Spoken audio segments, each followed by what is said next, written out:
She was one of the richest women in the country. He was a man the world thought was dead. Neither one knew that in the next 15 minutes, they would need each other to stay alive. Stay with me to the end, because what this quiet father does next will give you chills. The diner sat on the edge of a busy highway, the kind of place truckers stopped at for cheap coffee and tired families stopped at for pancakes. Plates clinked.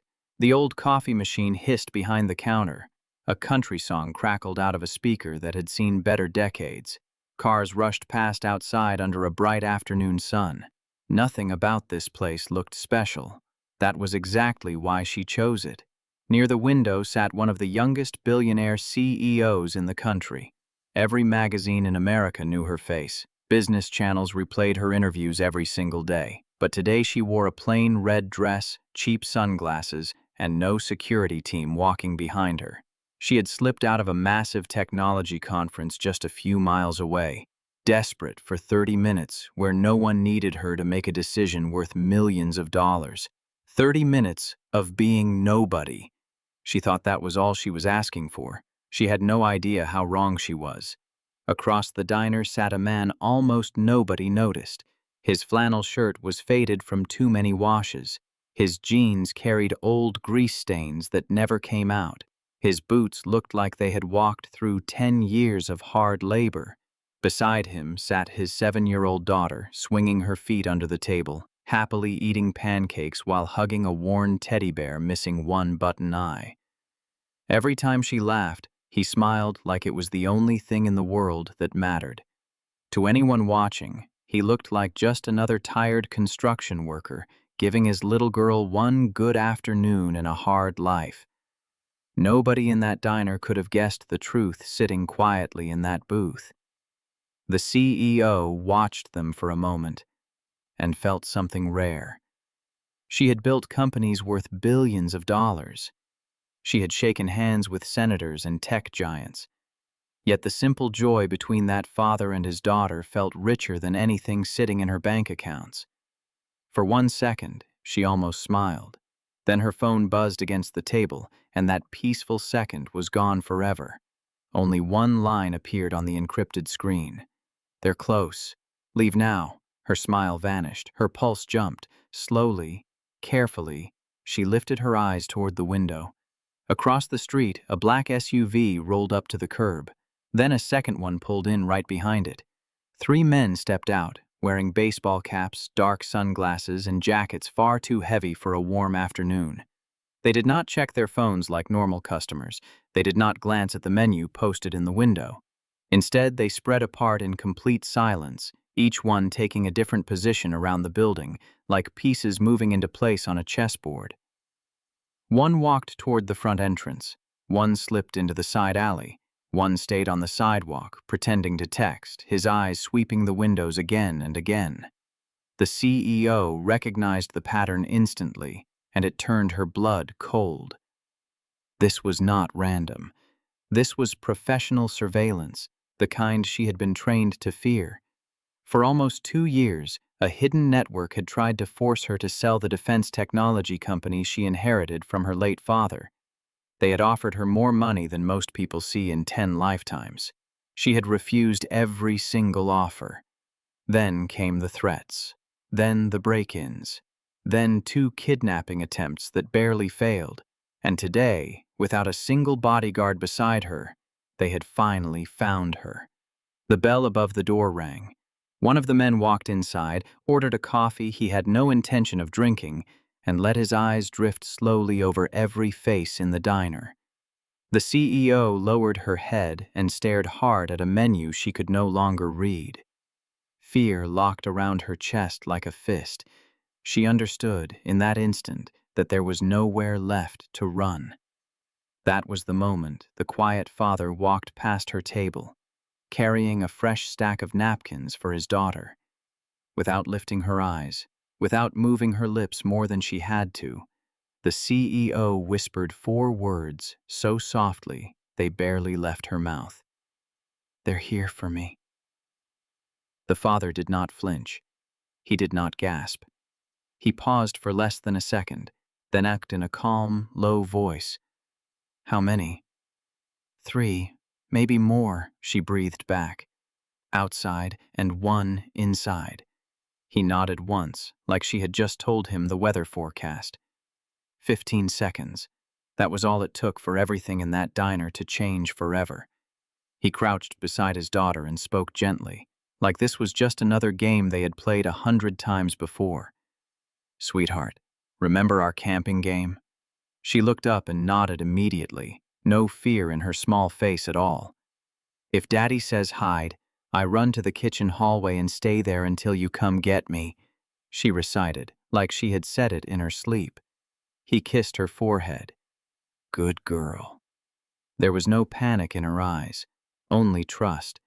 She had clearly practiced this drill before, more than once, and that alone told the CEO something was very wrong with the story she had been told about this man. He rose to his feet, and everything about him changed in a single breath. His relaxed shoulders straightened. His slow, tired eyes turned sharp, sweeping every exit, every reflection in the glass, every customer, every chair that could become cover, every object that could become a weapon. He was not panicking. He was calculating, the way a soldier calculates before the first shot is even fired. Near the counter, the disguised gunman slid his hand slowly beneath his jacket. The father saw it before anyone else in the room did. Without turning his head toward the threat, he walked calmly up to the elderly waitress refilling coffee cups. Ma'am, he said gently. Need something, hun? She asked with a warm smile. Tell everyone there's a gas leak, right now. She blinked, confused. There isn't time to explain, he said, and something steady in his voice erased every doubt she had. She rang the little service bell on the counter without hesitating. Attention, everyone. We may have a gas leak. Please move calmly toward the kitchen exit. Chairs scraped. Customers stood up, confused but orderly, filing toward the back hallway just as he had planned.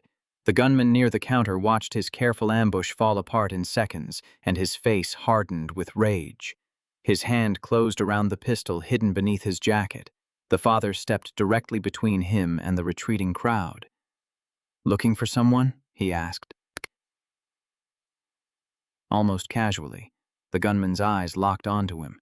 You should move, he warned. I don't think that's happening, the father replied. The pistol came up.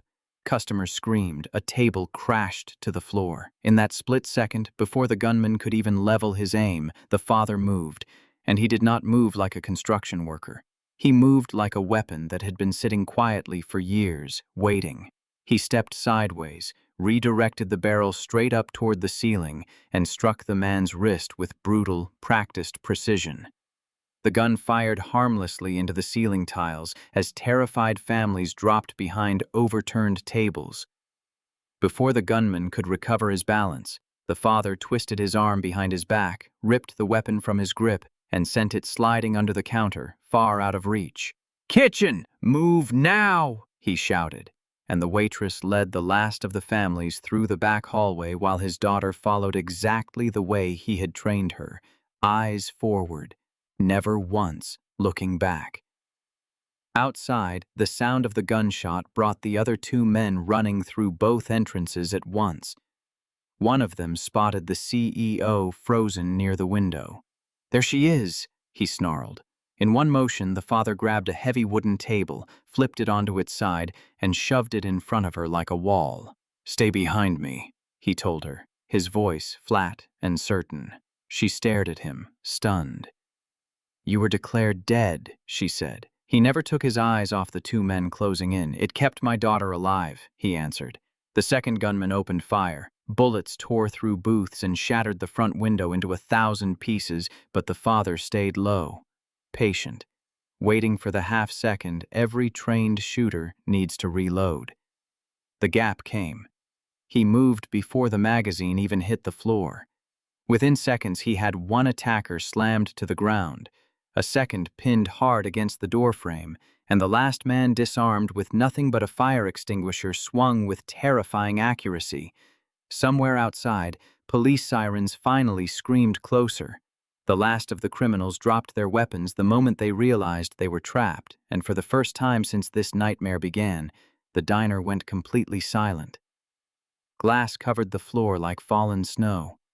Customers slowly rose from behind broken tables, shaking, staring at the man who had just saved every single one of their lives without raising his voice once. The CEO walked toward him as he knelt down to pull his daughter into his arms. "I knew you'd come back," she whispered into his shoulder. "I always will," he said softly, and for one moment, the whole terrifying afternoon seemed to disappear. The CEO looked at him with eyes full of disbelief and gratitude. "My father once told me a story about a rescue operative who vanished during a mission gone wrong," she said quietly. "Everyone believed he died a hero." He nodded, calm as ever. "Officially, I did. After my wife passed away, I didn't want my daughter growing up with a ghost for a father, or worse, growing up hunted by the enemies that Ghost had made. I wanted her to grow up with breakfast, pancakes, and a normal life." A week later, investigators tore apart the entire criminal network behind the attacks on the CEO's company, and every man involved was convicted. She spoke publicly about the anonymous stranger who had saved her life that day, but he refused every interview, every reward, every offer of fame that came knocking at his door. Before she left, she pressed a simple business card into his hand. "If you ever need anything at all, call me," she said. He slipped it into his pocket, smiled, and took his daughter's hand. As they walked away down the sidewalk into the fading afternoon light, the little girl looked up at him and asked, "Daddy, are you really a hero?" He squeezed her small hand and smiled the way only a father can. "No, sweetheart. Heroes want the world to notice them. Good fathers just make sure their children get home safe." And watching them disappear into the crowd, the CEO finally understood something she would never forget. The strongest people in this world are often the quietest ones, and the greatest secrets are the ones nobody ever discovers until the moment someone else's life depends on it. If this story gave you chills, you are exactly who this channel was made for. Hit subscribe on Aftermath Tales right now, because stories like this one drop every single week, and you do not want to miss what happens next. Drop a comment below and tell us what you would have done in that diner. Thank you for watching until the very end, and we will see you in the next Aftermath Tales story.